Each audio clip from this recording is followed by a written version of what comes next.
8천만 단일 민족이 하나로 뭉치는 순간 동북아의 시계는 멈출 것이다. 하버드 케네디 스쿨 교수의 이 한마디에 강의실이 발칵 뒤집혔습니다. 미국 국방부는 3시간 만에 긴급 보고서 12건, 중국은 정책위원회 5차례 소집, 일본은 패닉에 빠졌는데요. 그들이 계산한 건 단 하나. 8천만 명의 인구와 세계 5위 군사력이 결합될 경우였습니다. 한국이 통일된다고요? 웃기지 마십시오. 한 일본 학생이 코웃음을 쳤죠. 그런데 말입니다. 단 48시간 만에 그 모든 계산이 무너졌습니다.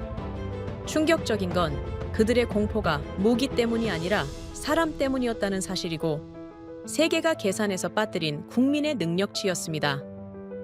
도대체 그들은 어떤 민족이길래 문명의 기준을 바꾸고 있는 겁니까? 그 나라는 바로 대한민국입니다. 지금부터 그 놀라운 현장 속으로 들어가 보시죠. 미국에서 날아온 충격적인 이야기. 바로 시작합니다. 그리고 지금 어디에서 시청하고 계신지 댓글로 남겨주세요. 여러분의 이야기도 듣고 싶습니다. 그 전에 잠깐 1초 만에 누를 수 있는 좋아요 버튼을 꾹 눌러주시면 영상 제작에 큰 힘이 됩니다.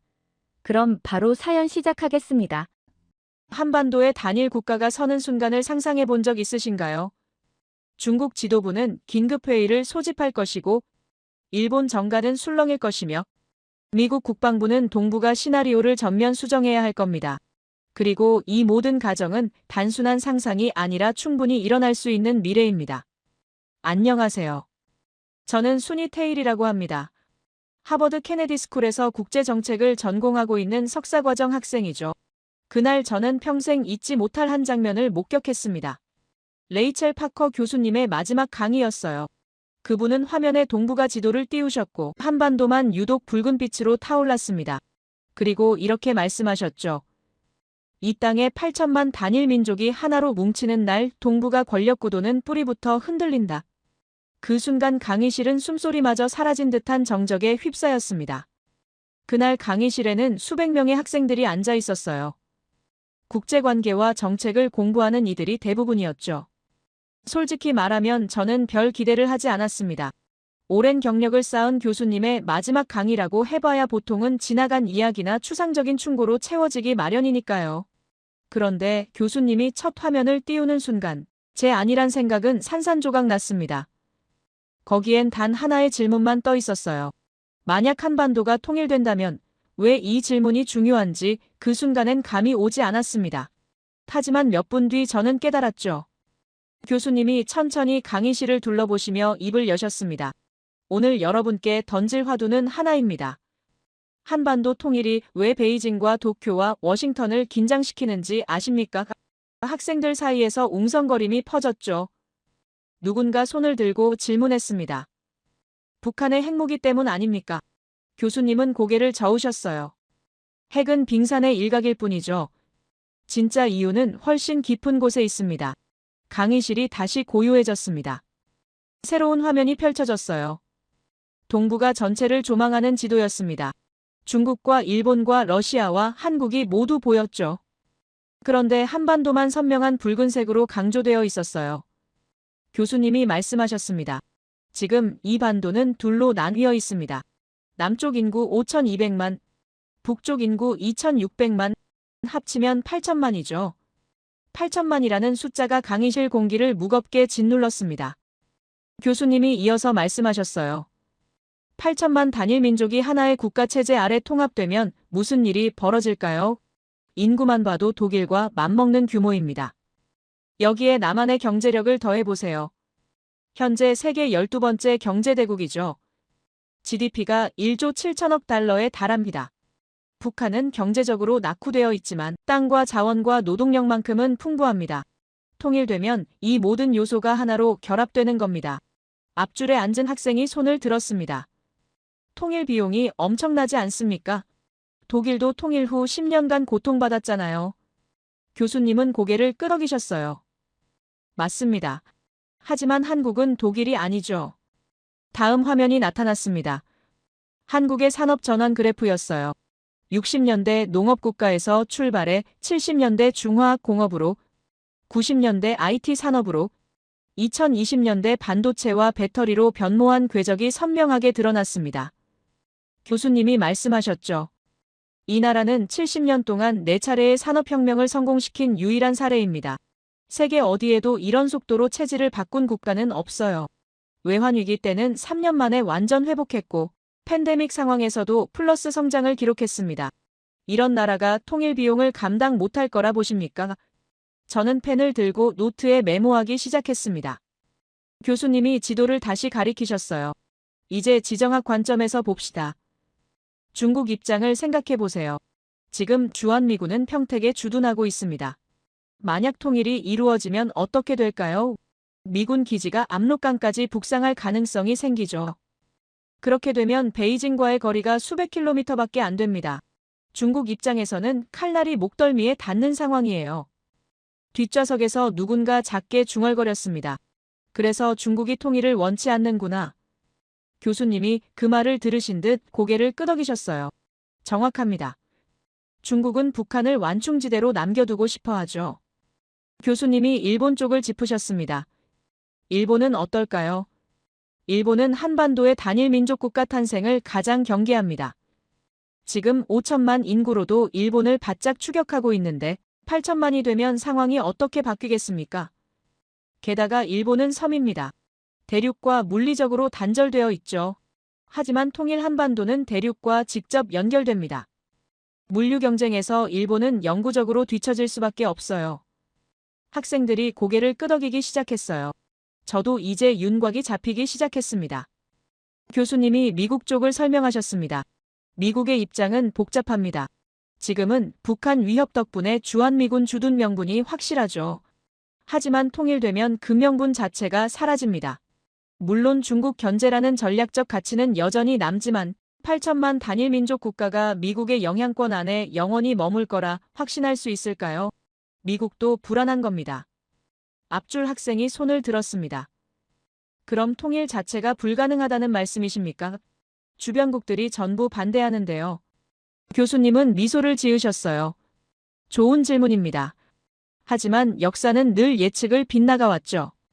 교수님이 군사력 자료를 띄우셨습니다. 현재 한국 군사력은 세계 5위권입니다. 북한은 35위에서 36위 사이에 있죠. 통일되면 북한의 구식 무기 대부분은 폐기될 겁니다. 하지만 폐기되지 않을 것이 하나 있어요. 바로 핵 관련 기술과 과학자들입니다. 북한은 핵무기를 개발한 나라죠. 그 기술과 인력은 사라지지 않습니다. 통일 한반도가 핵을 완전히 포기한다 해도 그 잠재력만큼은 남아요. 세계 5위권 군사력의 핵 잠재력까지 갖춘 국가가 탄생하는 겁니다. 강의실이 웅성거리기 시작했어요. 교수님이 물류 지도를 띄우셨습니다. 화면에는 철도 노선들이 펼쳐졌죠.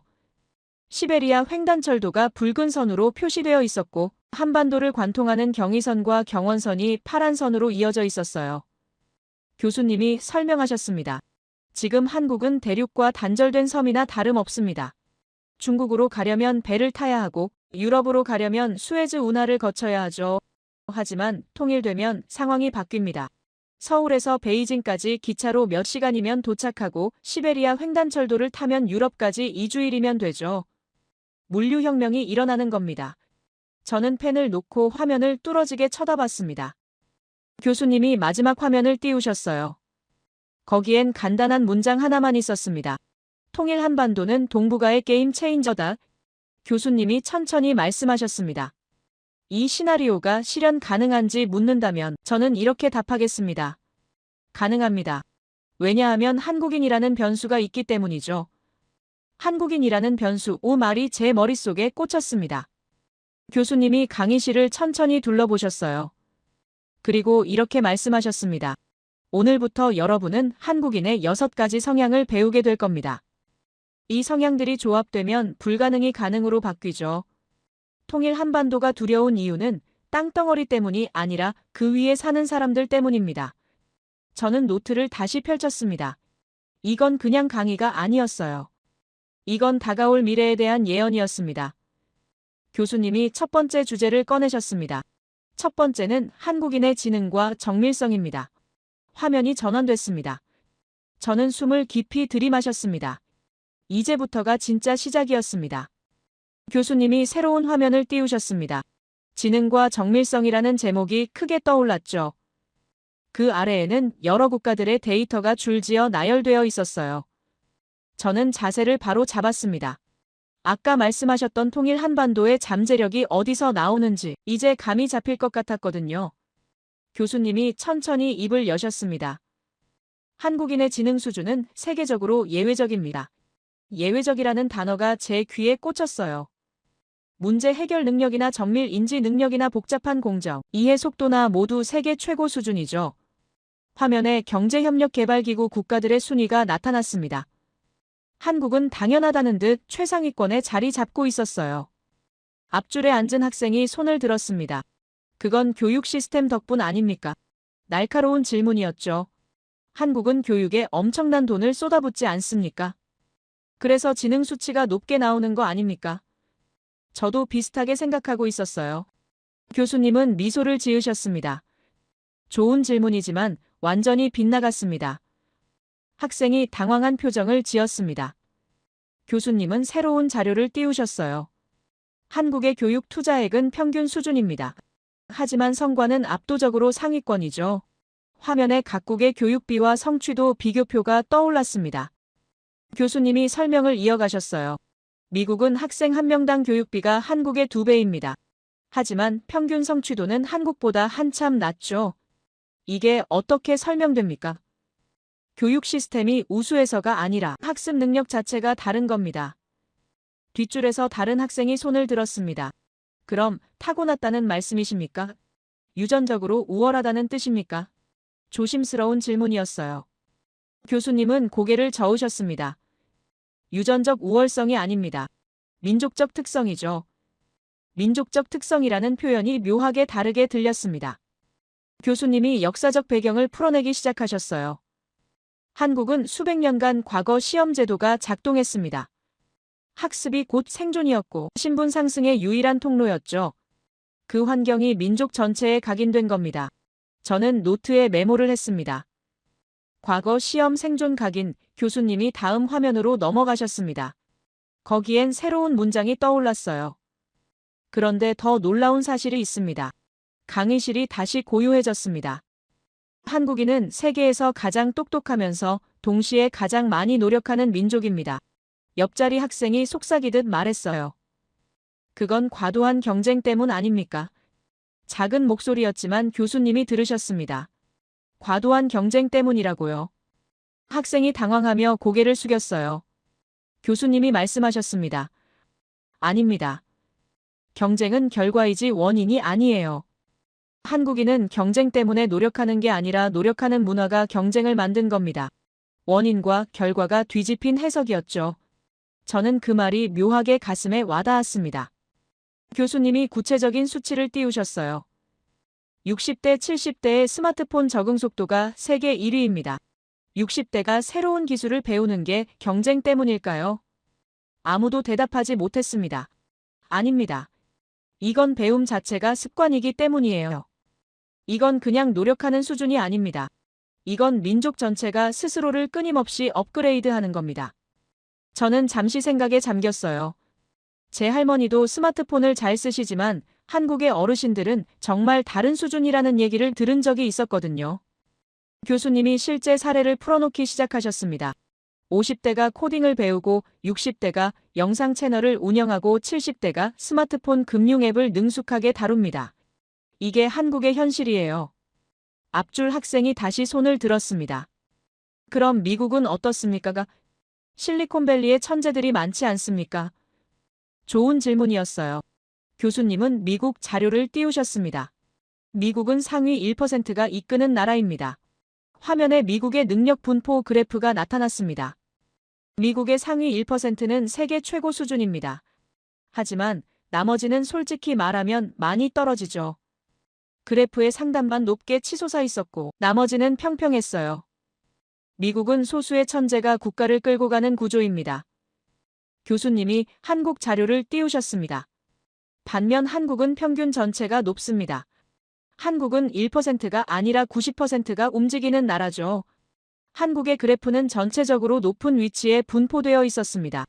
택시 기사가 경제 뉴스를 분석하고 식당 주인이 마케팅 전략을 세우고 공장 노동자가 공정 개선안을 제안합니다. 이건 소수의 엘리트가 아니라 민족 전체가 작동하는 겁니다. 저는 숨을 깊이 들이켰습니다. 교수님이 정밀성 이야기로 넘어가셨어요. 한국인의 정밀성은 배워서 되는 게 아닙니다. 화면에 반도체 공장 사진이 나타났습니다. 하얀 방진복을 입은 수많은 노동자들이 보였어요. 0.001mm, 1mm의 1000분의 1도 허용되지 않는 공정을 수만 명이 동시에 수행합니다. 한 학생이 손을 들었습니다. 그건 훈련 때문 아닙니까? 철저한 품질 관리 시스템 때문 아닙니까? 교수님은 고개를 저으셨어요. 훈련으로 정밀성을 만들 수 있다면 왜 다른 나라들은 못합니까? 일본도 품질 관리가 뛰어나고 독일도 엔지니어링이 강합니다. 하지만 한국만큼 대규모 정밀 협업을 해내는 나라는 없어요. 학생이 할 말을 잃었습니다. 교수님이 조선업 사진을 띄우셨습니다. 3만 톤짜리 배를 만드는데 수천 명이 밀리미터 단위로 작업을 맞춥니다. 한 사람이 실수하면 전체가 무너지는 구조인데 한국은 그 실수가 거의 일어나지 않아요. 거대한 선박 건조 장면이 펼쳐졌습니다. 저는 그 규모에 압도당했어요.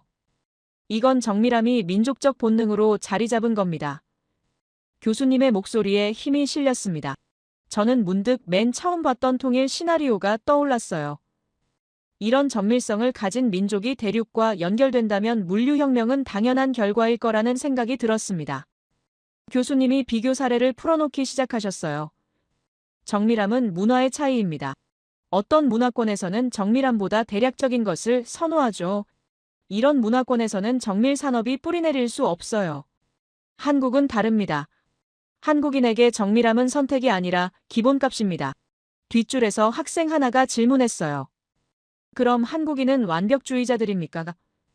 교수님은 잠시 생각하셨습니다. 완벽주의와는 다릅니다. 완벽주의는 결과에 대한 집착이지만 한국인의 정밀성은 과정에 대한 존중이에요. 그 차이가 결과를 만듭니다. 교수님이 마지막 정리를 하셨습니다. 한국인들은 머리가 좋습니다. 그 똑똑함 위에 끊임없는 노력을 더해요. 그리고 그 모든 것을 정밀하게 실행합니다. 교수님이 천천히 강의실을 둘러보셨습니다. 한국의 기적은 정책이나 제도 때문이 아닙니다. 국민의 능력이 국가 시스템을 앞서고 있기 때문이에요. 한 학생이 조심스럽게 손을 들었습니다. 그럼 한국은 완벽한 나라입니까? 교수님은 고개를 저으셨어요. 완벽하다는 게 아닙니다. 다르다는 거죠. 한국인의 기본 능력치 자체가 세계 기준을 벗어났다는 겁니다. 기준을 벗어났다는 말이 강하게 울렸어요. 저는 노트에 적었습니다. 90%가 움직이는 나라 민족 전체의 정밀성, 그리고 강에 처음 해봤던 8천만 통일 한반도의 모습이 겹쳐졌습니다. 이런 능력을 가진 민족이 대륙과 연결되고 시베리아 횡단철도를 타고 유럽까지 뻗어나간다면 교수님이 다음 주제를 예고하셨습니다. 자, 이제 두 번째 특성으로 넘어가겠습니다. 화면이 바뀌었습니다. 저는 깊은 숨을 들이마셨습니다. 지능과 정밀성만으로도 충분히 놀라웠는데 아직 5가지가 더 남았습니다. 교수님이 새로운 슬라이드를 천천히 띄우셨습니다. 화면에 떠오른 문장을 보는 순간 저는 고개를 갸우뚱했어요. 한국인은 빨리빨리의 민족이 아니라 미리 하는 민족이다. 빨리빨리와 미리 하는 것이 다른 건가요? 교수님이 학생들의 표정을 읽으신 듯 말씀하셨습니다. 여러분 모두 빨리빨리라는 한국어를 들어본 적 있으실 거예요. 그런데 한국인의 이 빨리빨리 문화는 오해받는 부분이 많죠. 강의실이 조용해졌습니다. 한 학생이 손을 들었어요. 교수님, 그건 성격이 급한 거 아닙니까? 조급하고 여유가 없는 거 아닙니까? 서구 언론이 항상 하던 해석이었습니다. 저도 그렇게 알고 있었어요. 교수님은 정색하셨습니다. 완전히 틀렸습니다. 학생이 당황했어요. 한국인의 빨리빨리는 성격이 급한 게 아닙니다. 이건 뭐든 미리 해야 직성이 풀리는 습성이에요.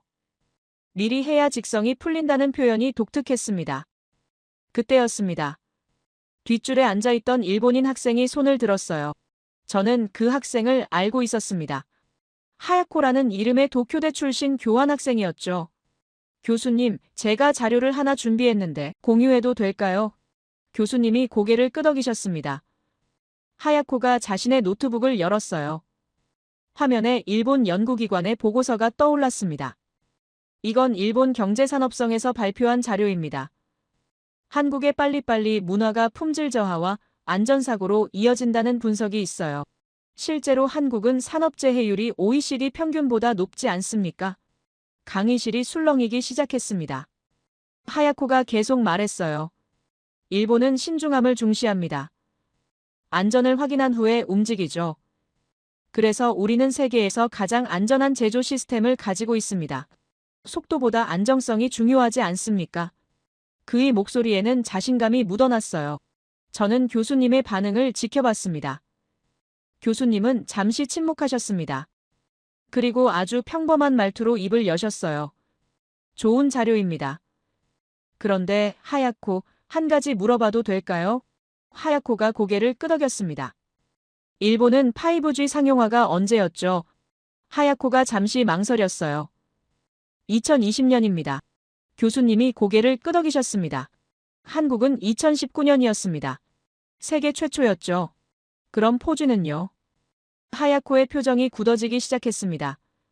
한국이 2011년, 일본이 2015년입니다. 3G는 한국이 2006년, 일본이 2010년이었어요. 교수님의 목소리는 여전히 평온했습니다. 하야코의 손이 미세하게 떨리는 게 보였어요. 교수님이 계속 말씀하셨습니다. 하야코, 당신이 말한 신중함은 맞습니다. 하지만 그 신중함의 결과를 봅시다. 일본의 디지털 전환 순위는 OECD 최하위권입니다. 팩스와 도장 문화가 아직도 남아있죠. 안전을 확인한 후에 움직인다는 건 좋지만 확인하는 동안 세상은 이미 변해 있습니다. 하야코가 입술을 깨물었어요. 교수님, 하지만 한국의 산업재해율은 교수님이 새로운 데이터를 띄우셨습니다.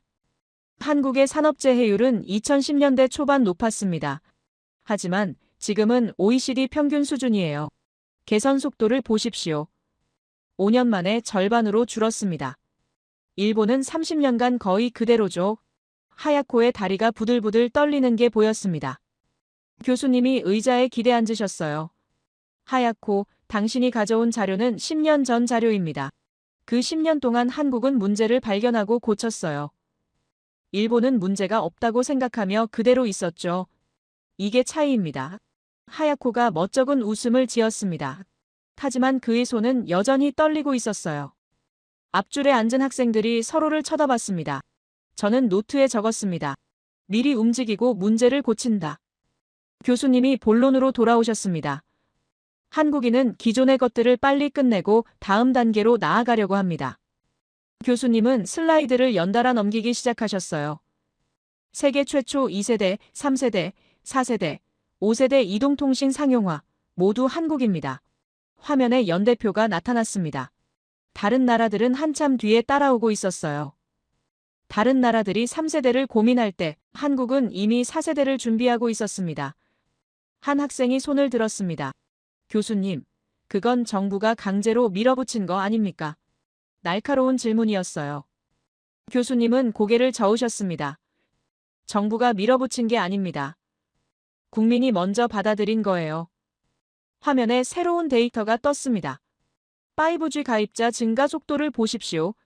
정부가 보급한 게 아니라 국민이 먼저 가입했습니다. 그래프가 급격하게 상승하고 있었어요. 한국인은 새로운 기술이 나오면 기다리지 않습니다. 즉시 도입하죠. 교수님은 핵심으로 들어가셨습니다. 여러분, 이건 효율성으로 직결되는 문제입니다. 효율성이라는 단어가 등장했습니다. 어떠한 상황에 처했을 때 가장 효율적으로 빠르게 처리하는 사람들은 두말할 것 없이 한국인들입니다. 교수님의 목소리에 확신이 담겨 있었어요. 코로나19 팬데믹 때를 기억하십니까? 화면에 드라이브스루 검사소 사진이 나타났습니다. 한국이 만든 드라이브스루 검사, 미국 의료진조차 왜 우리는 이걸 생각 못했지 하며 충격받았어요. 차 안에서 검사를 받는 장면이 보였습니다. 신속, 안전, 효율. 세 가지를 동시에 해결한 겁니다. 뒷줄 학생이 손을 들었습니다. 교수님, 그건 우연 아닙니까? 급한 상황에서 나온 아이디어 아닙니까? 교수님은 미소를 지으셨어요. 우연이라고요. 그럼 이것도 우연일까요? 교수님이 다음 사례들을 빠르게 띄우셨습니다. 배달 시스템 30분 배달이 기본입니다. 대중교통 도착 시간 오차 플러스 마이너스 10초. 이것도 우연입니까? 화면에 실시간 버스 도착 정보가 나타났어요. 재난 발생부터 제도 개편까지 수개월, 다른 나라는 논의만 5년에서 10년 걸립니다. 학생이 할 말을 잃었습니다. 이건 우연이 아니라 시스템입니다. 민족 전체가 효율성에 최적화되어 있는 거예요. 교수님이 비교를 시작하셨습니다. 일본은 늦게 시작합니다. 화면에 일본의 팩스와 도장, 문화사진이 떴어요. 안전을 확인한 후에 움직이기 때문에 디지털 전환이 세계 최하위권입니다. 하야코의 얼굴이 붉어졌습니다. 앞줄 학생이 질문했어요. 교수님, 그럼 일본이 틀린 겁니까? 교수님은 고개를 저으셨습니다. 틀린 게 아니라 다른 겁니다. 일본은 안정을 선택했고 한국은 속도를 선택한 거죠. 하야코가 고개를 숙였어요. 저는 그의 떨리는 손을 다시 봤습니다. 교수님이 핵심을 말씀하셨어요. 일본은 늦게 시작하고 한국은 이미 시작해 있습니다. 이 문장이 두 나라의 차이를 명확하게 보여줬습니다. 강의실이 완전히 조용해졌어요. 교수님은 더 깊은 설명으로 들어가셨습니다. 한국인의 빨리빨리에는 생존 본능이 담겨 있습니다. 생존 본능이라는 표현이 강하게 다가왔어요. 한국인은 빨라서 빨리 하는 게 아닙니다. 멈추는 것이 위험하기 때문에 빨리 끝내는 거예요. 멈추는 것이 위험하다는 말이 충격적이었습니다. 한국인에게 정체는 곧 뒤처짐을 의미합니다. 화면에 한국의 산업 전환 속도가 나타났어요. 지체하면 뒤처진다는 집단적 압박감이 항상 존재하죠. 한 학생이 손을 들었습니다. 교수님, 그럼 한국인은 항상 불안한 겁니까? 쉬지 못하는 겁니까? 진지한 질문이었어요. 교수님은 잠시 생각하셨습니다. 불안하다기보다는 다음을 준비하는 겁니다. 한국인은 쉬는 것과 멈추는 것을 구분해요. 구분한다는 표현이 흥미로웠습니다. 쉬면서도 다음을 준비합니다. 그게 한국인의 방식이죠. 교수님이 역사적 배경을 설명하셨어요. 한국은 강대국들에 둘러싸여 있었고, 멈추면 침략당했고, 느리면 식민지가 됐습니다. 화면에 한반도 지도가 나타났죠. 생존하려면 남들보다 빨리 움직여야 했고, 남들보다 미리 준비해야 했어요. 이제 한국의 빨리빨리가 이해되기 시작했습니다. 그래서 한국인은 속도에 중독된 게 아니라 속도를 받아들여야만 했던 겁니다. 교수님이 마지막 정리를 하셨어요. 한국인의 빨리빨리는 조급함이 아니라 생존 전략입니다. 생존 전략이라는 말이 머릿속에 꽂혔습니다. 한국인은 빠른 게 아니라 미래를 먼저 삽니다. 미래를 먼저 산다는 표현이 완벽했죠. 다른 나라들이 현재를 사는 동안 한국은 이미 다음 단계를 살고 있습니다. 저는 노트에 이 문장을 적었어요. 한국은 미래를 먼저 사는 나라. 그리고 좀 전에 들었던 통일 한반도의 TSR 철도가 떠올랐습니다. 이런 속도를 가진 민족이라면 대륙 연결을 가장 빨리 실현할 거라는 확신이 들었어요. 하야코는 여전히 고개를 숙이고 있었습니다. 교수님이 다음 주제를 예고하셨어요. 자, 이제 네 번째 특성으로 넘어가겠습니다. 화면이 바뀌었습니다. 저는 깊은 숨을 들이마셨습니다. 교수님이 새로운 슬라이드를 띄우셨습니다. 화면에는 변화 적응력이라는 제목이 떠올랐어요. 그 아래에는 굵은 글씨로 문장 하나가 적혀 있었습니다. 한국은 변화 자체를 일상으로 받아들이는 유일한 민족이다. 교수님이 천천히 입을 여셨어요. 여러분, 대부분의 국가들은 변화를 싫어합니다. 강의실이 조용해졌습니다. 변화는 위험이고, 변화는 불안이며, 변화는 혼란이죠. 교수님의 목소리가 강의실에 울렸습니다. 그러나 한국은 변화를 기본값으로 삼습니다. 한국에게 변화는 충격이 아니라 리듬이에요. 한 학생이 손을 들었어요. 교수님, 그건 선택권이 없어서 그런 거 아닙니까? 작은 나라라서 변화할 수밖에 없는 거 아닙니까? 날카로운 질문이었습니다. 교수님은 고개를 저으셨어요. 선택권이 없다고요. 그럼 같은 조건의 다른 나라들은 왜 못할까요? 학생이 당황했습니다. 교수님은 데이터를 띄우셨어요. 1960년 한국은 농업국가였습니다. 1970년부터 1990년까지 중화학 공업, 조선, 자동차로 전환했죠. 화면에 산업 전환 그래프가 나타났습니다. 1990년부터 2010년까지 IT와 반도체로 전환했고 2020년부터 지금까지 인공지능, 바이오, 전기차, 배터리로 전환하고 있습니다. 그래프가 계속 상승 곡선을 그렸어요. 70년 동안 4번의 산업 패러다임 전환에 성공했습니다. 4번이라는 숫자가 충격적이었어요. 교수님의 목소리에 힘이 실렸죠. 세계 대부분 국가는 산업 하나도 제대로 못 바꿉니다. 한국은 4번을 갈아치웠어요. 강의실이 술렁이기 시작했습니다. 저는 그래프를 뚫어지게 쳐다봤어요. 70년, 4번. 이 숫자들이 계속 머릿속을 맴돌았습니다. 뒷줄 학생이 손을 들었어요. 교수님, 그 과정에서 많은 사람들이 희생당한 거 아닙니까?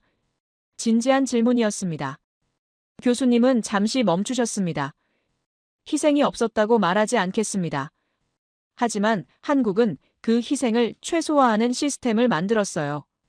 화면에 재교육 프로그램 데이터가 나타났습니다. 산업 전환 시 전직 교육 참여율 세계 최상위, 재취업 지원 시스템 세계 최강입니다. 한국은 버리지 않습니다. 함께 데려가죠.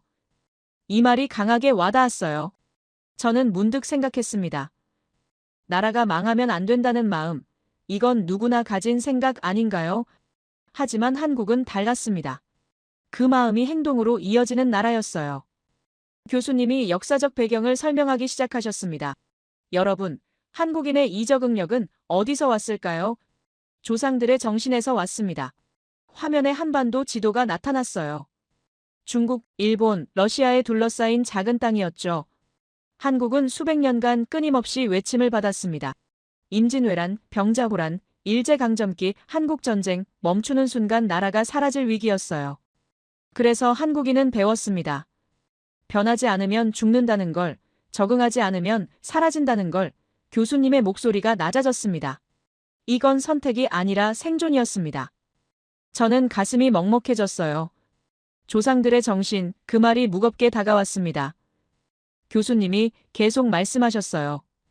오늘날 한국뿐만 아니라 대부분의 나라가 망하면 안 된다는 마음을 가지고 있습니다. 이건 당연한 감정이죠. 하지만 한국은 다릅니다. 한국은 그 마음을 실제로 행동으로 옮기는 유일한 나라예요. 위기가 오면 온 국민이 움직입니다. 이게 한국이 지정학적 리스크를 안고도 의연하게 대처하고 오히려 위기를 기회로 만드는 이유입니다.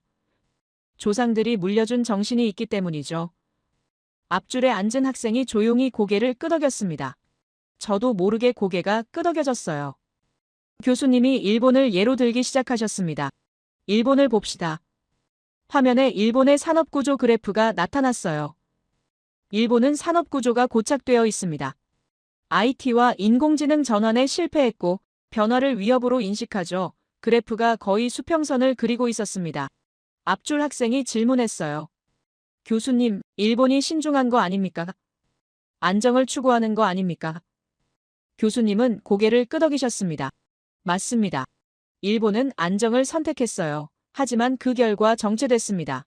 화면에 일본과 한국의 경제 성장률 비교가 나타났어요. 일본은 변화를 미루는 나라입니다. 교수님이 독일을 예로 들었습니다. 독일은 제조 강국입니다. 하지만 디지털 전환은 매우 느려요. 독일의 디지털 전환 순위가 중하위권이었습니다. 독일은 전환보다 유지를 선택하는 문화죠. 교수님이 핵심을 말씀하셨어요.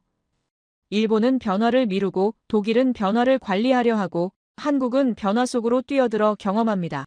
이 세 나라의 차이가 명확하게 보였어요. 저는 노트에 적었습니다. 뛰어들어 경험한다. 이 표현이 강렬했습니다. 교수님은 구체적인 사례를 들기 시작하셨어요.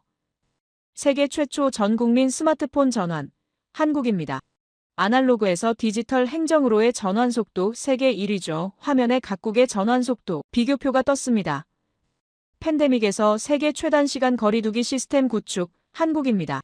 한국의 대응 속도가 다른 나라들을 압도했어요. 한 학생이 손을 들었습니다. 교수님, 한국인은 변화를 두려워하지 않습니까? 새로운 걸 배우는 게 힘들지 않습니까? 솔직한 질문이었어요. 교수님은 미소를 지으셨습니다. 한국인은 변화를 두려워하는 게 아니라 정체를 두려워합니다. 정체를 두려워한다는 표현이 새로웠어요. 한국인에게 변화는 기회이고 정체는 실패입니다. 화면에 한국 기업들의 위기 대응 사례들이 나타났어요.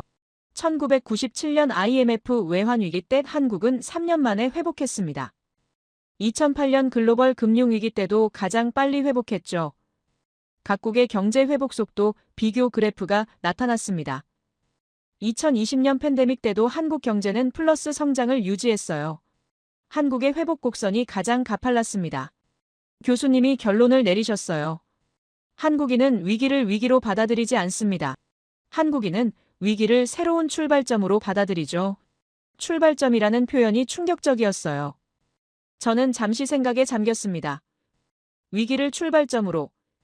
이건 단순한 긍정적 사고가 아니었습니다. 이건 생존 본능이었어요. 교수님은 한국인의 심리를 설명하셨습니다. 한국인은 안정을 추구하지 않습니다. 한국인은 성장을 추구하죠. 한 학생이 반박했어요. 교수님, 그럼 한국인은 영원히 쉬지 못하는 겁니까? 교수님은 고개를 저으셨습니다. 쉬지 못하는 게 아니라 멈추지 않는 겁니다. 한국인은 쉬면서도 다음을 준비해요. 화면에 한국의 산업 로드맵이 펼쳐졌습니다. 반도체가 성공하면 배터리를 준비하고 배터리가 성공하면 인공지능을 준비합니다. 한 산업이 정점에 도달하기 전에 이미 다음 산업에 투자하고 있어요. 정점에 도달하기 전에 다음을 준비한다니 이게 정상입니까? 저는 속으로 중얼거렸습니다. 교수님이 비교했어요. 다른 나라들은 한 산업이 쇠퇴한 후에 다음을 찾습니다. 한국은 쇠퇴하기 전에 이미 옮겨가죠. 화면에 여러 나라들의 산업 전환 타이밍이 나타났습니다.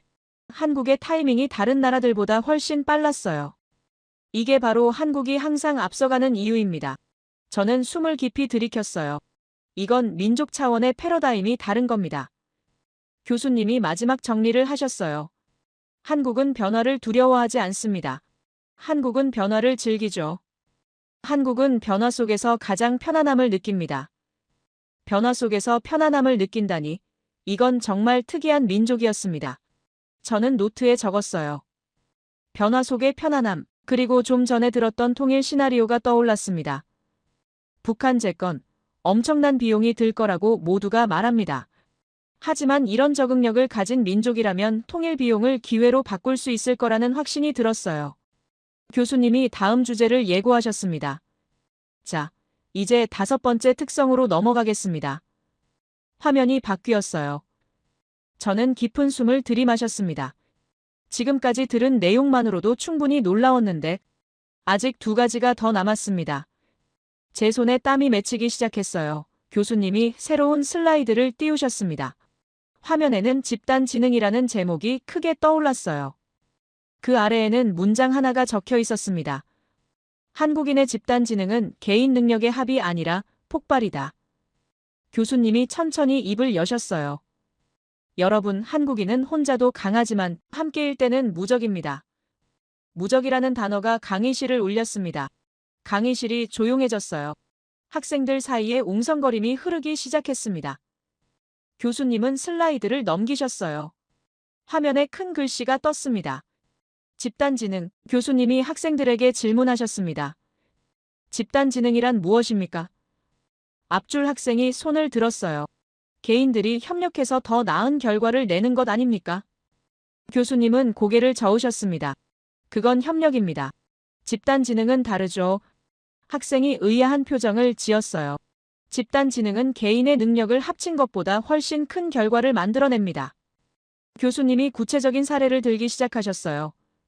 좀 전에 말했던 반도체 공정을 다시 살펴보죠. 화면에 반도체 공장 내부가 나타났습니다. 수많은 인원이 공정을 정밀하게 동기화합니다. 하얀 방진복을 입은 노동자들이 정밀하게 움직이고 있었어요. 이건 극한 정밀 협업의 세계, 최고 난이도 산업입니다. 한 학생이 손을 들었습니다. 교수님, 그건 시스템이 잘 되어 있어서 그런 거 아닙니까? 교수님은 미소를 지으셨어요. 시스템이 있다고 다 되는 게 아닙니다. 화면에 새로운 데이터가 떴습니다. 미국은 반도체 설계는 강하지만 공정 협업 실행이 불가능해요. 미국의 반도체 생산 현황이 나타났습니다. 개인의 능력은 뛰어나지만 수만 명을 하나로 움직이는 건 못하죠. 교수님이 조선업 사진을 띄우셨어요. 수많은 사람들이 하나의 배를 만들며 오차없이 맞추는 민족 한국입니다. 거대한 선박 건조 장면이 펼쳐졌어요. 노르웨이와 독일도 조선 기술은 뛰어나지만 협업 정확도에서 밀립니다. 뒷줄 학생이 질문했어요. 교수님, 그럼 한국인은 개성이 없는 겁니까? 집단에 묻히는 겁니까? 날카로운 질문이었습니다. 교수님은 단호하게 대답하셨어요. 완전히 반대입니다. 학생이 놀랐어요. 한국인은 개성이 강하면서도 필요할 때 하나로 움직입니다. 이게 어떻게 가능합니까? 이게 바로 집단 지능의 핵심이죠. 교수님이 방역 사례를 띄우셨습니다. 전 국민이 일주일 만에 동일 행동 패턴을 적용했습니다. 코로나 대응 시스템 그래프가 나타났어요. QR코드 도입부터 전국 확산까지 세계 최단 시간, 혼란 없이 움직인 유일한 국가입니다. 앞줄 학생이 손을 들었어요. 교수님, 그건 강제였기 때문 아닙니까? 정부 명령에 따른 거 아닙니까? 교수님은 고개를 저으셨습니다. 강제로 움직였다면 저항이 있었을 겁니다. 화면에 각국의 방역 준수율이 나타났어요. 한국의 자발적 준수율은 90%가 넘었습니다. 자발적이라는 단어가 중요했어요. 이건 협조가 아닙니다. 집단 차원의 사고 통합이죠. 교수님이 비교 사례를 들기 시작하셨습니다. 미국을 봅시다. 화면에 미국의 데이터가 나타났어요. 천재는 강하지만 집단 실행력은 약합니다. 미국의 코로나 대응 혼란 사진들이 떴어요. 국민들이 말을 듣지 않았고 제멋대로 행동했습니다. 프로젝트 속도와 정밀도에서 한국을 못 따라가죠. 교수님이 프랑스를 예로 들었어요. 프랑스는 개인 자유와 의견 존중이 강합니다. 프랑스의 시위 사진이 나타났어요. 하지만 전 국민 동시 행동은 거의 불가능하죠. 교수님이 인도를 예로 들었습니다. 인도는 인력은 많지만 조직력이 약합니다. 인도의 대규모 인파 사진이 떴어요. 대규모 협업 난이도가 매우 높죠. 교수님이 결론을 내리셨어요. 집단으로 가장 강한 민족은 한국 하나뿐입니다. 한 학생이 조심스럽게 손을 들었습니다. 교수님, 그럼 한국인은 어떻게 그렇게 움직이는 겁니까? 궁금증이 가득한 질문이었어요. 교수님은 새로운 개념을 꺼내셨습니다. 한국인의 정서 동기화 능력입니다. 정서 동기화라는 표현이 생소했어요. 교수님은 2002년 월드컵 사진을 띄우셨습니다. 수백만이 한 감정을 공유하고 동시에 움직이고 동시에 반응합니다. 붉은 악마로 가득 찬 거리 사진이 펼쳐졌어요. 이 정도의 동원력과 정확도를 가진 국가가 또 있습니까? 아무도 대답하지 못했습니다. 교수님이 강조하셨어요. 한국인은 필요할 때 순식간에 하나가 됩니다. 화면에 다양한 한국의 집단 행동 사진들이 나타났습니다. 그리고 필요가 끝나면 다시 개인으로 돌아가죠.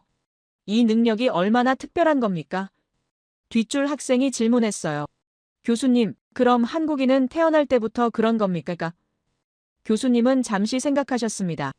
역사적 환경이 만든 능력입니다. 화면에 한반도 지도가 나타났어요.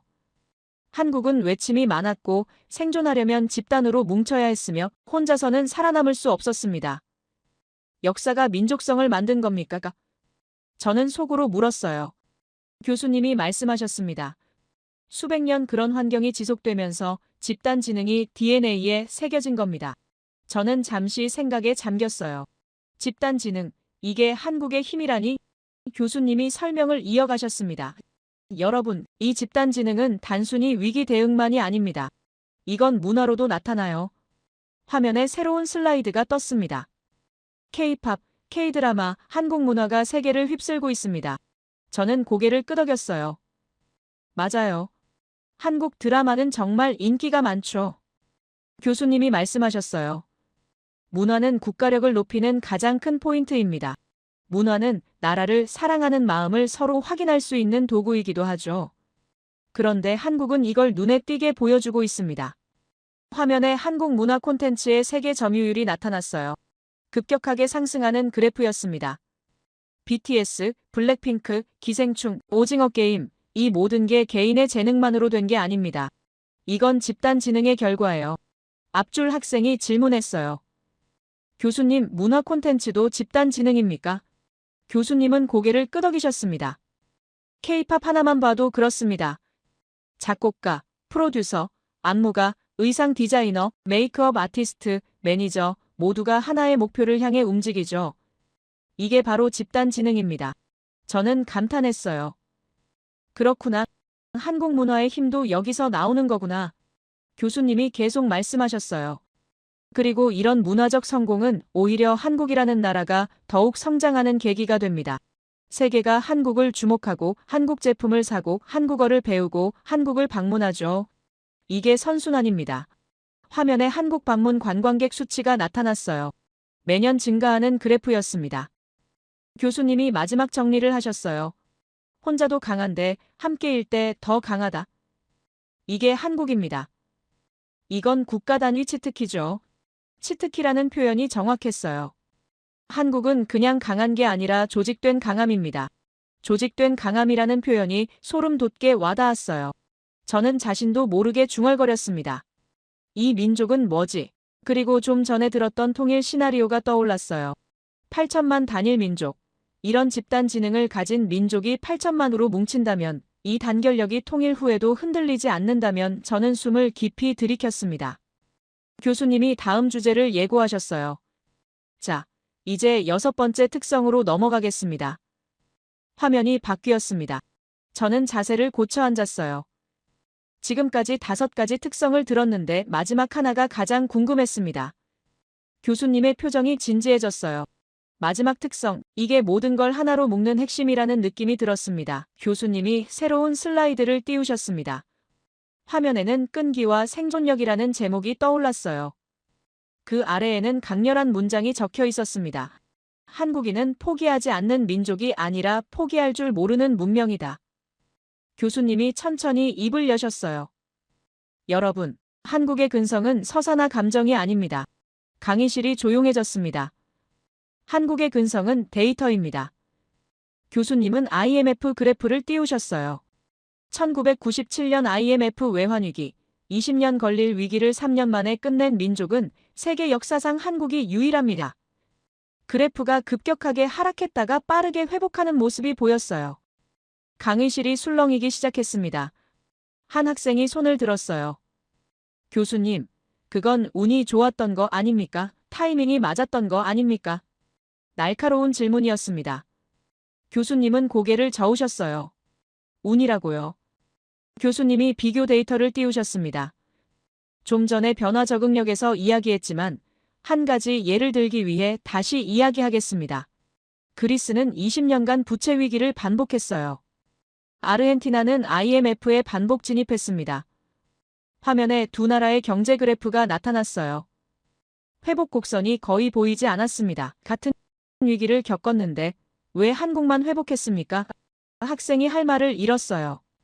운이 아니라 시스템입니다. 교수님이 강조하셨어요. 저는 노트에 적었습니다.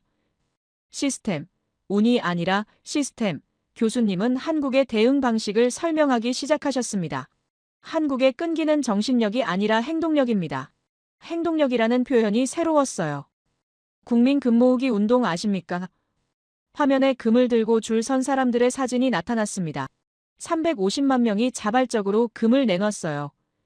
350만이라는 숫자가 엄청났습니다. 기업 구조 조정을 동시에 실행했고 국민 소비 절제율이 세계 최고였으며 정부와 기업과 국민이 모두 참여한 유일한 경제 정상화 프로세스였습니다. 앞줄 학생이 손을 들었어요. 교수님, 그건 정부가 강요한 거 아닙니까? 교수님은 단호하게 대답하셨습니다. 강요했다면 350만 명이 참여할 수 있었겠습니까? 학생이 고개를 숙였어요. 이건 자발적 참여였습니다. 국가를 살리기 위한 집단적 결단이었죠. 교수님의 목소리에 힘이 실렸습니다. 한국의 끈기는 버티는 힘이 아니라 문제를 부숴버리는 힘입니다. 부숴버린다는 표현이 강렬했어요. 저는 숨을 깊이 들이켰습니다. 한국은 가만히 있어도 강해 보이는데 움직이면 그 강함이 폭발하는 느낌이었어요. 뒷줄 학생이 질문했습니다. 교수님, 그럼 다른 나라들은 왜 그렇게 못합니까? 좋은 질문이었어요. 교수님은 그리스를 예로 들기 시작하셨습니다. 그리스를 자세히 봅시다. 화면에 그리스의 경제 지표가 나타났어요. 2010년 그리스 위기가 시작됐습니다. IMF가 구제금융을 제공했죠. 하지만 20년이 지난 지금도 회복하지 못했어요. 왜일까요? 교수님이 그리스의 대응 방식을 설명하셨습니다. 그리스는 국민과 정부가 따로 움직였어요. 정부는 긴축을 요구했지만 국민은 저항했습니다. 집단적 실행과 희생 조정에 실패했죠. 그래프가 계속 하락하고 있었어요. 교수님이 아르헨티나를 예로 들었습니다. 아르헨티나는 더 심각합니다. 화면에 아르헨티나의 경제 그래프가 떴어요. 아르헨티나는 2001년 IMF에 진입했습니다. 2018년 또다시 진입했죠. 2024년에도 여전히 위기 상태예요. 왜 반복될까요? 국민과 기업과 정부 간 단합이 실패했습니다. 서로를 믿지 못했고 각자 살 길을 찾았죠. 이게 차이입니다.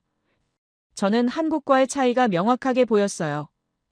한국은 모두가 하나로 움직였고 그리스와 아르헨티나는 따로 움직였습니다. 교수님이 핵심을 말씀하셨어요. 한국은 단합이 감정이 아니라 위기 시스템으로 작동합니다. 한 학생이 조심스럽게 손을 들었습니다. 교수님, 그럼 한국인은 위기를 좋아하는 겁니까? 교수님은 미소를 지으셨어요. 좋아하는 게 아니라 위기를 성장 기회로 바꾸는 겁니다. 화면에 새로운 개념이 나타났습니다. 실패 처리 방식, 한국인의 실패 처리 방식은 독특합니다. 교수님이 설명하기 시작하셨어요. 실패를 두려워하지 않고 실패에서 분석 포인트를 바로 추출하며 같은 실수를 거의 반복하지 않고 국가 전체가 재도약하는 구조입니다. 이 4단계가 자동으로 일어난다는 겁니까? 저는 속으로 놀랐어요. 교수님은 구체적인 사례를 들기 시작하셨습니다. 항공과 철도 안전도 세계 인류입니다. 화면에 안전지수가 나타났어요. 재난 대응 시스템은 매번 개선됩니다. 재난별 대응 시간 단축 그래프가 보였어요. 기업들의 혁신 사이클이 매우 빠릅니다. 한국 기업들의 신제품 출시 주기가 다른 나라보다 짧았어요. 앞줄 학생이 질문했습니다. 교수님, 그럼 한국은 실패를 겪지 않는 겁니까? 교수님은 고개를 저으셨어요. 실패를 겪지 않는 게 아니라 실패를 빨리 고치는 겁니다. 빨리 고친다는 표현이 정확했습니다.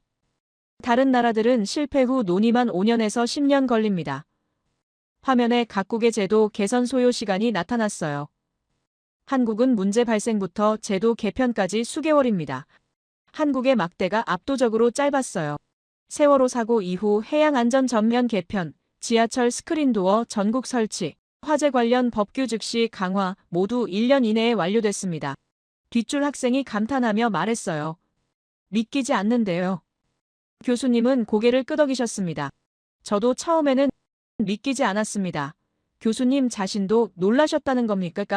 하지만 이게 한국입니다. 저는 전율이 느껴졌어요. 교수님이 한국과 그리스, 아르헨티나를 다시 비교하셨습니다. 그리스는 20년간 논의만 했습니다.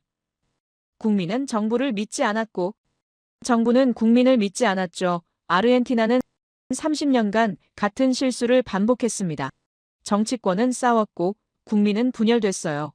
하지만 한국은 3년 만에 일어났습니다. 왜일까요? 화면에 세 나라의 비교표가 떴습니다. 한국은 신뢰가 있었습니다. 국민은 정부를 믿었고 정부는 국민을 믿었고 기업은 국가를 믿었어요. 이 신뢰가 행동으로 이어졌습니다. 저는 노트에 적었습니다. 신뢰 행동, 결과, 교수님이 마지막 정리를 하기 시작하셨어요. 한국인은 천재적인 데다가 미래를 미리 보고 빠르게 움직이고 변화를 즐기고 집단으로 사고합니다. 지금까지 배운 내용들이 요약되고 있었어요. 그리고 이제 실패조차 성장 재료로 삼습니다. 교수님의 목소리가 높아졌습니다. 이건 국가가 아니라 하나의 문명입니다. 문명이라는 단어가 강의실을 울렸어요. 저는 잠시 말을 잃었습니다. 이 모든 조합을 가진 민족이 정말 존재합니까? 한 학생이 조용히 손을 들었어요. 교수님, 그럼 한국은 완벽한 겁니까? 교수님은 고개를 저으셨습니다. 완벽하다는 게 아닙니다. 다르다는 겁니다. 다시 나온 표현이었어요. 한국은 새로운 인류의 형태입니다. 새로운 인류라는 표현이 충격적이었어요. 저는 깊은 숨을 들이켰습니다. 그리고 좀 전에 들었던 통일 시나리오가 떠올랐어요. 통일 비용 모두가 걱정합니다. 독일도 10년간 고생했다고 하죠. 하지만 이런 끈기를 가진 민족이라면 이 끈기가 분단 70년을 끝낸다면 통일 비용도 극복 가능할 거라는 확신이 들었습니다. 저는 전율을 느꼈어요. 교수님이 다음 주제를 예고하셨습니다. 자, 이제 마지막 특성으로 넘어가겠습니다. 화면이 바뀌었어요. 저는 자세를 고쳐 앉았습니다. 지금까지 6가지 특성을 들었는데 마지막 하나가 남았습니다. 교수님의 표정이 더욱 진지해졌어요. 이게 모든 걸 하나로 묶는 핵심이라는 느낌이 강하게 들었습니다. 저는 펜을 다시 잡았어요. 마지막 특성, 이게 한국을 완성하는 마지막 퍼즐 조각이라는 생각이 들었습니다. 교수님이 새로운 슬라이드를 띄우셨습니다. 화면에는 시민주권 애국심이라는 제목이 떠올랐어요. 그 아래에는 강렬한 문장이 적혀 있었습니다. 한국인의 애국심은 감정이 아니라 국가 운영 시스템이다. 교수님이 천천히 강의실을 둘러보셨어요. 조용한 강의실에 교수님의 목소리가 울렸습니다. 여러분, 한국인의 모든 힘에는 한 가지 공통된 뿌리가 있습니다. 학생들이 숨을 죽였어요. 화면에 새로운 단어가 떠올랐습니다. 시민주권 애국심, 교수님은 설명을 시작하셨어요. 한국의 애국심은 군주적 충성도가 아니고 감정적 열광도 아닙니다. 그럼 뭡니까? 한국의 애국심은 국가를 스스로 운영하는 시민의식입니다. 국가를 스스로 운영한다는 표현이 생소했어요. 앞줄 학생이 손을 들었습니다. 교수님, 그건 과장 아닙니까? 국민이 국가를 운영한다는 게 말이 됩니까? 날카로운 질문이었어요. 교수님은 미소를 지으셨습니다. 과장이 아닙니다. 사실이죠. 학생이 당황한 표정을 지었어요. 교수님은 예시를 들기 시작하셨습니다. 정부가 잘못되면 국민이 직접 수정합니다. 화면에 촛불 집회 사진이 나타났어요. 수백만 명이 거리로 나왔지만 폭력은 없었습니다. 질서정연하게 촛불을 든 사람들의 모습이 보였어요. 제도가 무너지면 시민들이 시스템을 새로 세웁니다. 뒷줄에서 다른 학생이 질문했어요. 교수님, 그건 혁명 아닙니까? 혼란 아닙니까? 교수님은 고개를 저으셨습니다. 혁명이지만 혼란이 아닙니다. 혁명인데 혼란이 아니라니, 이게 가능합니까? 한국의 촛불 집회에는 단 한 명의 사상자도 없었습니다. 화면에 통계가 나타났어요. 폭력 사건 제로, 약탈 제로, 방화 제로입니다. 이게 정말 혁명입니까? 저는 믿기지 않았어요. 이건 혼란이 아니라 질서 있는 시스템 교체입니다. 교수님의 설명이 이어졌어요. 재난 시에는 시민이 자발적으로 질서를 만듭니다. 화면에 재난 대응 사진들이 나타났어요. 줄 서기, 양보하기, 협력하기 모두 강제가 아니라 자발적입니다. 한 학생이 조심스럽게 손을 들었습니다. 교수님, 그럼 한국 정부는 약한 겁니까? 흥미로운 질문이었어요. 교수님은 고개를 저으셨습니다. 약한 게 아니라 국민과 파트너십을 이루는 겁니다. 파트너십이라는 표현이 새로웠어요. 전 세계 민주주의 중 시민이 실질적 운영자인 국가는 한국이 거의 유일합니다. 거의 유일하다는 말이 또 나왔습니다. 교수님이 잠시 멈추셨어요. 그리고 조심스럽게 입을 여셨습니다. 여러분, 이건 조금 무거운 주제입니다. 민감한 주제일 수도 있어요. 강의실이 더 조용해졌습니다. 하지만 명확한 성격을 보여주는 사례입니다. 한국인은 조용히 세상을 바꿉니다. 변화를 직접 몸으로 보여주죠. 교수님의 목소리가 낮아졌어요. 저는 자세를 고쳐 앉았습니다. 교수님은 비교 사례를 들기 시작하셨습니다. 미국을 봅시다. 화면에 미국의 데이터가 나타났어요. 미국은 민주주의가 강합니다. 미국의 민주주의 지수가 높게 나타났어요. 하지만 시민 결집력은 낮습니다. 화면에 미국의 정치적 분열 사진들이 떴어요. 국가 위기를 국민이 직접 재정비하지 못합니다. 앞줄 학생이 말했어요. 그건 미국이 자유를 중시해서 그런 거 아닙니까? 교수님은 고개를 끄덕이셨습니다. 맞습니다. 하지만 그 자유가 위기 상황에서 약점이 됩니다. 자유가 약점이 될 수도 있다는 겁니까? 저는 놀랐어요. 교수님이 중국을 예로 들었습니다. 중국은 애국심이 강합니다. 화면에 중국의 국가 행사 사진이 나타났어요. 하지만 시민 주거는 아닙니다. 중국의 정치 구조 그래프가 떴어요. 국가가 국민을 관리하는 구조입니다. 교수님이 프랑스를 예로 들었어요. 프랑스는 개인 자유가 강합니다. 프랑스 혁명 기념일 사진이 나타났어요. 하지만 국가적 결집은 잘 안 됩니다. 프랑스의 노란 조끼 시위 사진이 떴어요. 위기 시 혼란이 증가합니다. 교수님이 결론을 내리셨어요. 한국은 시민이 나라를 움직이는 유일한 고도 민주주의입니다. 고도 민주주의라는 표현이 정확했어요. 뒷줄 학생이 질문했습니다. 교수님, 그럼 한국 국민은 항상 정치에 관심이 많습니까? 교수님은 고개를 저으셨어요. 평소에는 개인 생활에 집중합니다. 그럼 언제 움직입니까? 하지만 필요한 순간에는 즉시 결집합니다. 필요한 순간이라는 게 언제입니까? 교수님이 설명하셨어요. 국가 시스템이 잘못됐을 때, 정의가 무너졌을 때, 미래가 위험할 때입니다. 화면에 한국의 역사적 시민 운동들이 나타났어요. 그 순간 한국인은 국가를 직접 관리하는 주인으로 변합니다. 주인으로 변한다는 표현이 강렬했어요. 한 학생이 손을 들었습니다. 교수님, 그럼 한국인은 애국심이 강한 겁니까? 교수님은 잠시 생각하셨어요. 애국심이 강하다기보다는 국가를 자기 것으로 생각합니다. 자기 것으로 생각한다는 표현이 묘했어요. 한국인은 국가를 누가 다스리는 대상이 아니라 내가 주인이 된 자산이라고 봅니다. 자산이라는 단어가 정확했어요. 저는 이해가 되기 시작했습니다. 교수님이 계속 말씀하셨어요. 찬성이 있으면 반대가 있습니다. 동전의 양면성이 있죠. 한국도 마찬가지입니다. 국민이 모두 같은 생각을 하는 건 아니에요. 화면에 다양한 의견들이 나타났습니다. 하지만 결국 모두가 원하는 건 평화입니다. 성장입니다. 그리고 나아감입니다. 교수님의 목소리가 부드러워졌어요. 이게 한국 민주주의의 핵심입니다. 싸우지만 함께 가죠. 저는 가슴이 뜨거워지는 걸 느꼈어요. 교수님은 마지막 정리를 하기 시작하셨습니다. 한국의 애국심은 감정이 아니라 시민 운영 시스템입니다. 교수님이 천천히 강의실을 둘러보셨어요. 한국인의 결집력과 속도와 변화는 감정이 아닙니다. 잠시 침묵이 흘렀습니다. 이건 국가적 사고 구조입니다. 국가적 사고 구조라는 표현이 강하게 와닿았어요. 한 학생이 조용히 말했습니다. 이건 민주주의의 새로운 형태네요. 교수님은 고개를 끄덕이셨어요. 정확합니다. 강의실 전체가 궁장한 분위기에 휩싸였습니다. 저는 숨을 깊이 들이켰어요. 그리고 좀 전에 들었던 통일 시나리오가 떠올랐습니다. 통일 후에도 민주주의는 흔들리지 않는다. 이 주권의식이 통일 한반도를 지킨다. 8천만 국민이 주인으로서 나라를 운영한다면 그 어떤 위기도 극복할 수 있을 거라는 확신이 들었어요. 저는 전율을 느꼈습니다. 교수님이 마지막 주제를 예고하셨어요. 자, 이제 마지막 정리로 넘어가겠습니다. 화면이 바뀌었어요. 새로운 제목이 떠올랐습니다.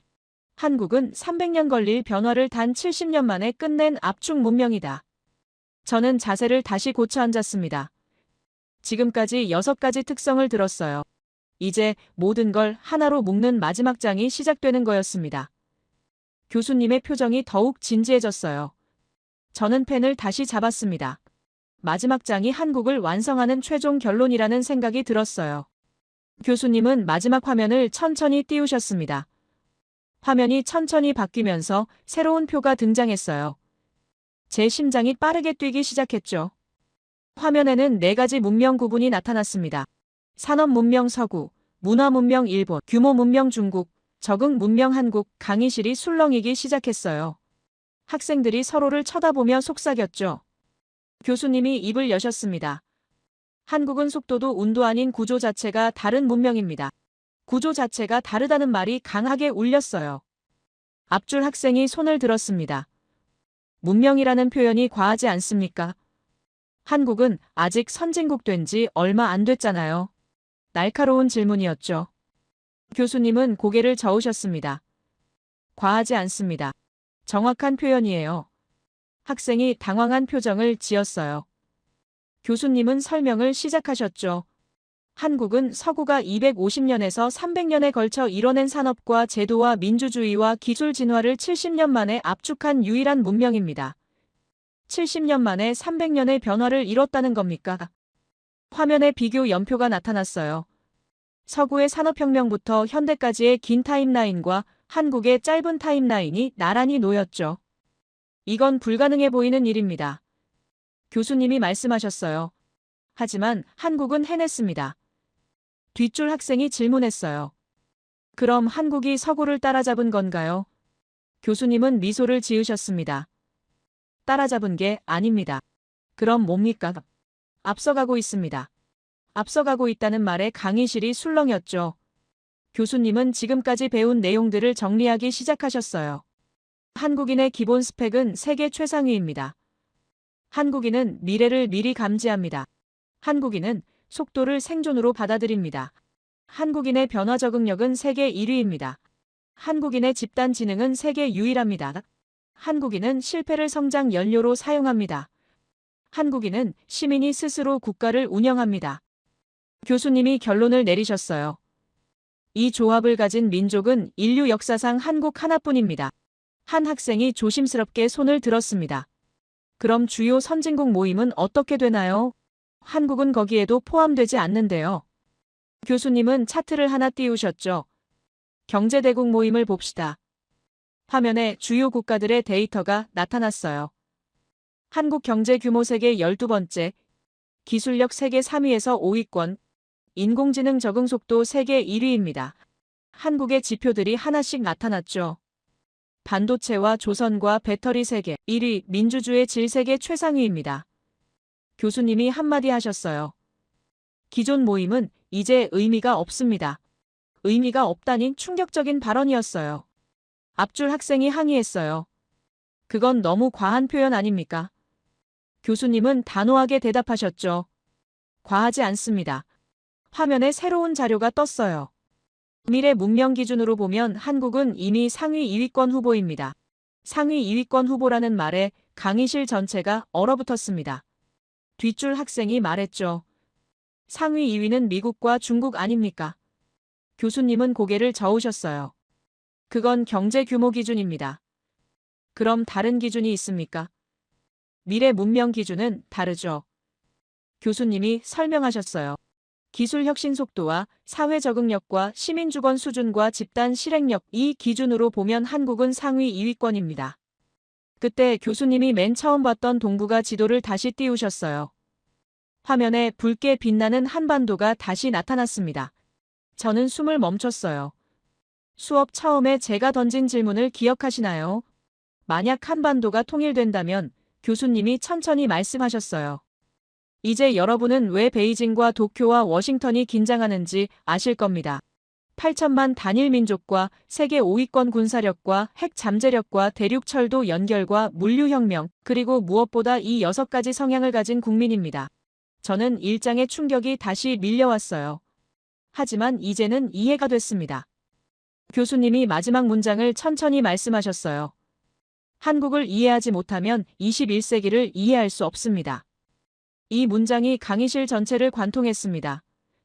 저는 노트를 내려놓았죠. 더 이상 적을 수가 없었어요. 제 머릿속이 완전히 뒤바뀌었습니다. 교수님이 화면을 끄셨어요. 강의실 조명이 다시 밝아졌죠. 이것으로 제 마지막 강의를 마치겠습니다. 교수님이 깊게 인사하셨어요. 학생들이 일어나 박수를 쳤죠. 저도 일어나 박수를 쳤습니다. 박수 소리가 강의실을 가득 채웠어요. 교수님은 조용히 강의실을 나가셨습니다. 학생들이 하나, 둘 자리를 떠나기 시작했죠. 저는 자리에 그대로 앉아 있었어요. 노트를 펼쳤습니다. 제가 적은 문장들을 다시 읽었어요.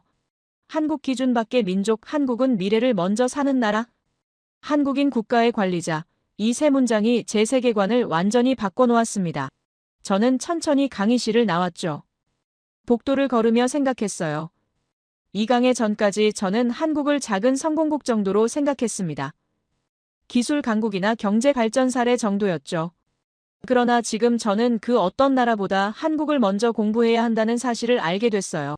한국인은 머리가 뛰어나고 미리 움직이고 빠르게 끝내며 변화를 받아들이고 함께 행동하고 실패를 성장으로 바꾸고 나라를 시민이 직접 운영합니다. 이 모든 조합을 가진 민족은 한국 하나뿐이죠. 저는 도서관으로 향했습니다. 한국에 대한 책을 찾기 위해서였어요.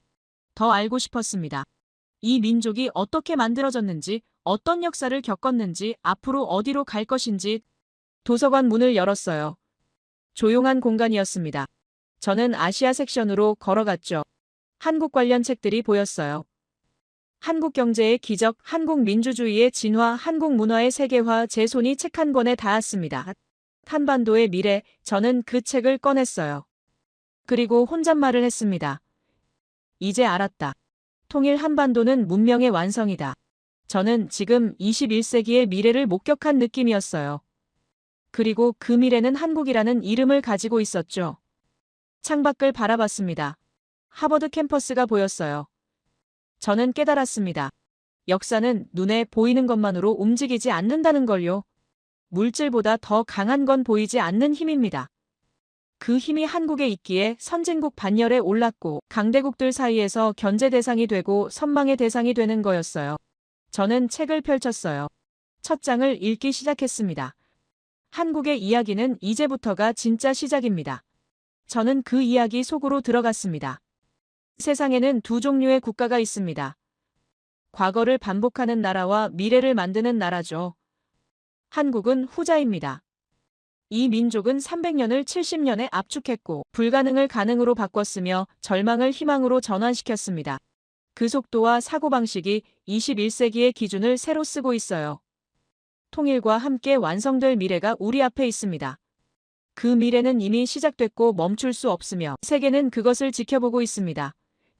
제 이야기를 끝까지 들어주셔서 감사합니다. 모두 안녕히 계세요. 오늘의 사연 어떻게 들으셨나요? 한 나라의 힘이란 결국 국경이나 무기에서 나오는 게 아니라 그 안에 사는 사람들의 마음과 의지에서 비롯된다는 생각이 들었어요. 역사는 언제나 거대한 사건보다 작은 각성의 순간에서 바뀌어 왔고 오늘 이야기는 그걸 다시 한번 보여준 것 같네요. 우리는 종종 세상이 정한 기준 안에서만 크기를 재려하지만 진짜 변화는 기준을 바꾸는 사람들에게서 시작되죠. 그게 때로는 한 민족일 수도, 한 공동체일 수도, 혹은 평범한 사람 하나의 믿음일 수도 있겠죠. 미래는 아직 정해지지 않았고 통일이든 혁신이든 그 방향은 결국 우리가 어떤 마음으로 내일을 맞이하느냐에 달려있는 것 같아요. 오늘 이야기가 조금이나마 그런 생각의 불씨가 되었길 바라며 여러분의 생각을 아래 댓글에 남겨주세요. 그리고 감동적인 사연을 주변 사람들과 공유하고 함께 이야기 나눠보세요. 마지막으로 1초밖에 걸리지 않는 구독과 좋아요, 알림 설정은 영상 제작에 큰 힘이 됩니다. 지금까지 감동을 담아 여러분께 진심을 전하는 감동담기였습니다. 오늘 하루도 행복한 하루 보내세요.